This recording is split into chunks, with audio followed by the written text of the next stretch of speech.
beloved Boss Mike Cervera.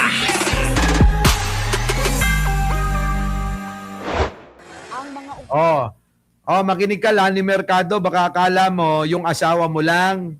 Hindi. Eto yun. Makinig ka. Walang sinisino ang gobyerno ni Pangulong Bongbong Marcos. Dahil kahit pinsan, kahit sino, basta nagkasala, pinapanagot. Di ba? Ito na. Dadagdagan pa ang mga opisyal na pinakakasuhan dahil sa flood control scandal. Ang Nako. latest sa listahan, kongresista at alkalde mula sa Bulacan. Nako. Narito ang exclusive Ayan, at weekend report ni Joas Malimban. Eto naman sa Bulacan, congressman, mayor, grabe dyan talaga sa Bulacan. Kamusta naman yung governor? Ano? Dan Fernando, ano na, ang balita sa'yo? Nako, eto, yung mga mayor at saka yung mga congressman dyan, bantay-bantayan mo ba? Pasok! Agenda weekend report ni Joas Malimban. Kinumpirma ng Department of Justice na kabilang si Bulacan 2nd District Representative Aha. Agustina Dominic Pancho sa mga pinakakasuhan ng NBI. Nako. Kaugnay ng umano'y korupsyon sa flood control projects sa lalawigan ng Bulacan. Nako. Correspondent ni Congresswoman Pancho sa corruption cases, ang Wawaw Builders, BGC Boys, si Senator Bong Revilla at iba pang Nako, sako. Kita mo, sangkot pa rin si Bong Revilla rito. Ang layo-layo na neto, Bulacan na. Nasa Cavite siya. Di ba? personalidad. Ayon sa DOJ, submitted for resolution na ang mga kaso. Nako. Samantala, kinumpirma rin itong Biyernes ni DOJ spokesperson Attorney Polo Martinez Na? kabilang din si incumbent Giginto Mayor Patay. Ambrosio Boy Cruz Jr. Alam nyo mga kababayan, talagang hindi ako naniniwala dyan eh. Yung bang walang kinalaman si Kapitan, si Mayor at saka si Congressman. Lahat yung mga politiko na yan, mga kababayan, kapag ka nagkakaroon ng mga anomalyang proyekto sa mga lugar nila, dumadaan yan sa kanila eh. Imposible na hindi naaambunan. Di ba? Imposible na hindi naaambunan yung mga hayop na yan eh. Kita nyo mga kababayan ko. Eto ngayon inuunti-unti na ni Pangulong Bongbong Marcos na panagutin kahit sino, mayor ka man, congressman ka man, senador ka man, walang pakialam, maging vice-presidente ka man. Tuloy. Sa mga pinakakasuhan, kaugnay ng flood control scandal. Bukod kay Mayor Cruz, pinakakasuhan din ng umano'y chief of staff niya sa Kongreso na si Rex Mangalindan. Correspondent ni Mayor Cruz sa 3 corruption cases, ang ilang kilalang mga personalidad tulad ng construction firm na Top Notch Catalyst Builders, ang BGC Boys, ang businessman na si Jonathan So at si Senator Joel Villanueva. Submitted for resolution na rin ang naturang mga kaso ayon kay Martinez. The 6 cases involving either of 2 contractors. That's Wawaw or Top Notch Catalyst Builders. So we are here to report that as of February 2, 2026, all of these 6 cases have been submitted for resolution. Matatanda ang kabilang Putik na, tandaan nyo na yung mga mukha nito. Kaya ayoko talaga sa politika, mga kababayan ko eh. Oo. Kasi mga kababayan, baka mamaya matukso din ako, Baka mamaya bawiin ko yung mga nawala sa akin, mga na-scam, Pero hindi talaga kaya ng konsensya ko yan. Maniwala kayo. Yung mga ganyang mga trabaho, hindi kaya ng konsensya ko yan. Oo, marami ho akong anak eh. Iba-iba na nga ho yung nanay. Tapos mga kababayan, kamumuhian ka pa. Diba? Masakit yun para sa akin. Mas okay na ho na tingalain tayo ng mga anak natin na tayo ay kinararangal at walang inaagrabyadong tao.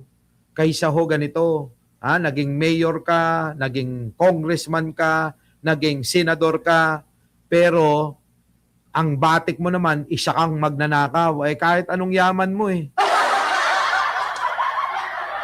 Diba? Kahit anong yaman mo, kung galing sa nakaw yan, walang mangyayari dyan. Madaling maubos ang hindi mo pinagpaguran. Tandaan nyo yan Madaling maubos ang hindi nyo pinagpaguran. Pero tandaan nyo to mga kababayan. lahat ng mga kasakiman, lahat ng kasamaan na ginawa mo sa mundong ibabaw ay may kapalit na panghabang buhay na kaparusahan. Diba? Yun yun. Pasok! Ito na.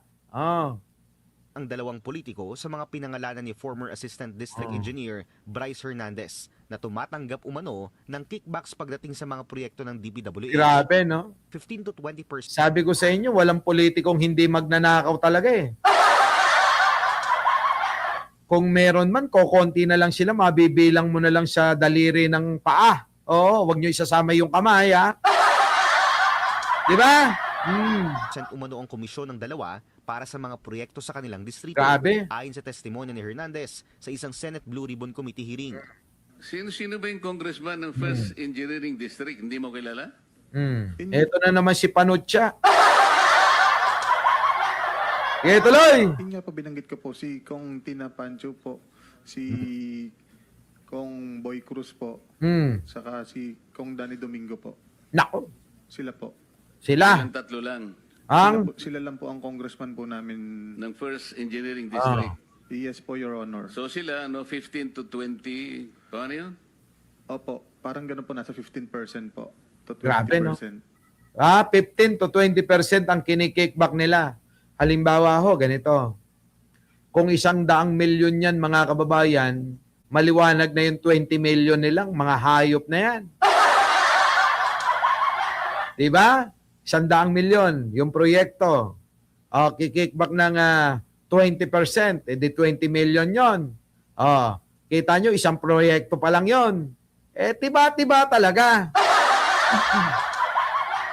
Diba? Walang paingcho, no? Walang Ana Brina, walang kahirap-hirap. Isang pitik lang, 20 million na agad. Natatanda ang isa rin si Pancho sa mga gustong pakasuhan ng ICI at DPWH noong Nobyembre sa Ombudsman dahil umano sa pagiging isang contractor. Ayon sa naging rekomendasyon ng ICI, pagmamay-ari ng pamilya ni Pancho ang CM Pancho Construction Incorporated na siyang nakakuha ng bilyon-pisong road project contracts sa Bulacan. Isang paglabag umano sa ilang mga batas na may kaugnayan sa prohibited interest. Isang bagay na itinanggi na rin ng kumpanya. Sinisika pa ng Billionaire News Channel na kunin ang panig ng kongresista at ni Mayor Cruz. Paano na Mayor Cruz? Congressman! Grabe, no? Ang tindi talaga, mga kababayan netong mga walang yan na to. Paano nga tayo mabilis na makakaangat kung ang mga politiko na inyong mga pinagboboto ay katulad ng mga hayop na to? Kita nyo mga kickback nila, mga kababayan. Sobra-sobra. Akala mo naman madadala nila sa hukay nila. Di ba?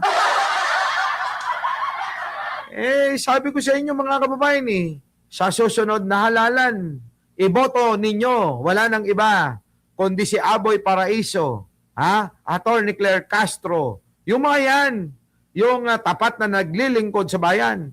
Sama nyo na rin si Mel Robles ng PCSO, yung mga ganoon, yung walang kurakot, hindi nabahiran ng korupsyon. Diba, mga kababayan? Yan yun Di ba? Our beloved Boss Mike!